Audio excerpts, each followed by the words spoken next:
Hi beautiful Black women, my name is Abby. In this video, we're talking about male-centered Black women, the ones who base their value, identity, and entire sense of self on how men see them. We're going to break down how this mindset forms, how it shows up in the Black community, how it harms not just the women who live like this, but all of us, and what we can do to finally break free from this toxic dynamic. This video is not about shaming other women, it's about holding up a mirror, because truthfully, many of us have either been that woman, defended that woman, or been hurt by that woman. And while it's easy to point the finger at men, we also need to unpack how male-centered Black women help uphold the very systems that oppress us. It's time to have a real conversation about self-worth, community, and how we move forward.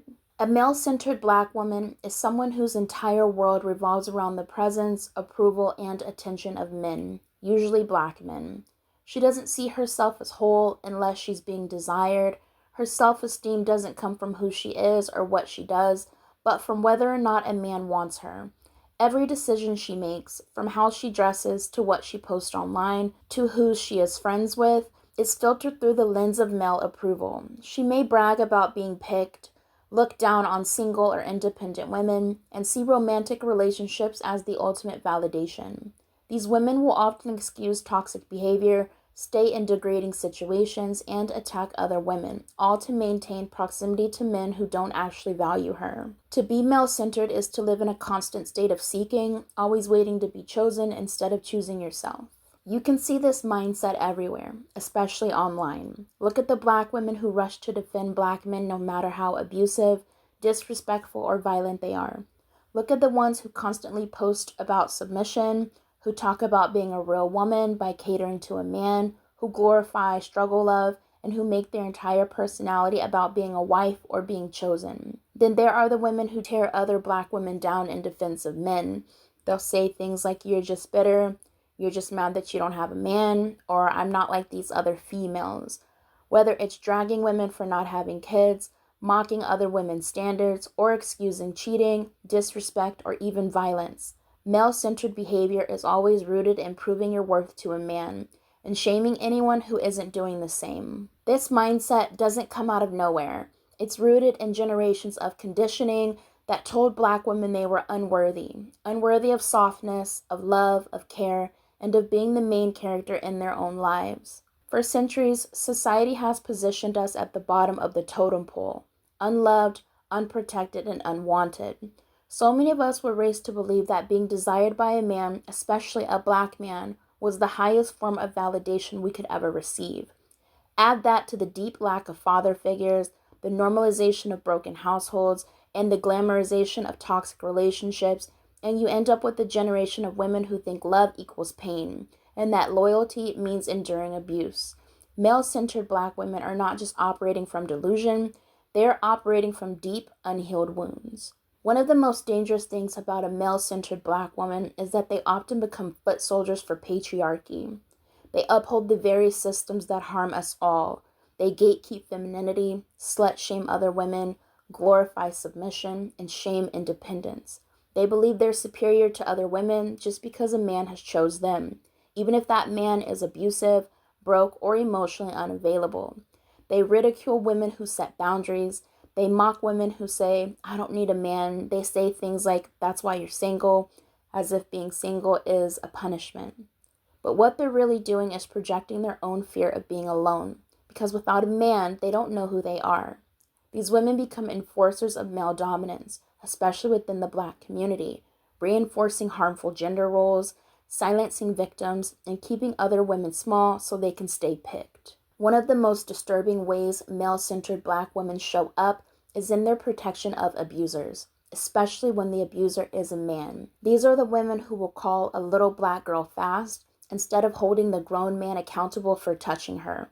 If a young girl says her uncle, her cousin, or her mama's boyfriend did something inappropriate, a male-centered Black woman is often the first one to silence her, accuse her of lying, or tell her she's trying to ruin a good Black man's life. That kind of thinking is extremely dangerous, and it's why so many Black women carry childhood trauma that was never validated, let alone healed. And it doesn't stop with family. These same women will publicly defend violent, predatory men like R. Kelly or P. Diddy, even in the face of overwhelming evidence. They'll say things like, he's still a legend, or we don't know what really happened, while completely ignoring the countless Black girls and women who were harmed. Why? Because their loyalty is not to truth, justice, or other women. Their loyalty is to male power.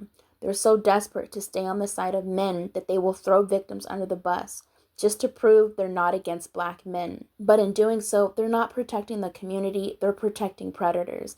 And that is not strength, that is cowardice wrapped in pick-me politics. There is a deep emotional cost to living like this. When you constantly put men first, you put yourself last.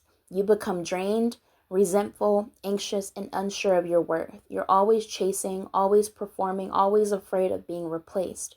And you pass that energy down to your children.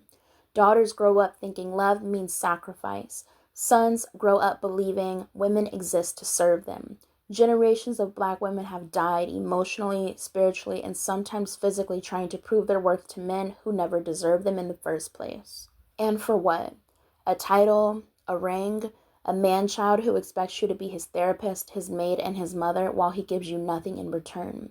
The cost of male-centered living is too high, and too many of us are paying for it in silence. At the core of this issue is a lie, that if a man loves you, you'll finally be enough. But real self-worth can never come from someone else.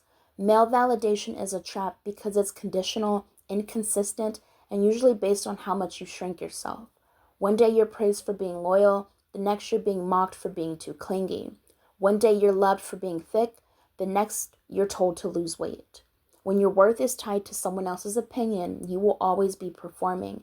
You will always be anxious. You will always be afraid. True worth is internal, it's unshakable, and it doesn't change based on whether or not a man likes you. A woman who knows her worth doesn't chase, she attracts. She doesn't compete, she connects. And she doesn't settle, she chooses. Black women can't keep living like this. You can't keep centering men who don't center you. You can't keep teaching your daughter to settle and calling it loyalty. It's time to break that cycle. That starts with radical self-love, with putting ourselves first, with choosing softness, rest, and joy over struggle and survival. It means building sisterhood, not competition. It means validating ourselves so we don't need outside approval to feel whole. It means calling out toxic patterns, even when they show up in women who look like us. It's not enough to reject toxic men. We also have to reject the mindsets that keep us stuck in their orbit, because Black women are more than mules, more than ride or dies, more than sacrifices. You're the prize, and it's time that you start acting like it. To every Black woman watching this, you are already worthy. You don't need to earn love by shrinking, sacrificing, or suffering. You don't need to be chosen to be valuable. Your existence alone is enough. You better stop waiting for a man to tell you who you are, because I think you're powerful, brilliant, and divine, with or without a partner. I hope that you can choose you, love you, and center you. The minute you stop begging to be picked, your real life begins. And that life will be full of freedom, peace, and joy. The kind of life every Black woman deserves. So all the Black women watching this, I hope you like this video. And until my next one, I love you so much. Bye.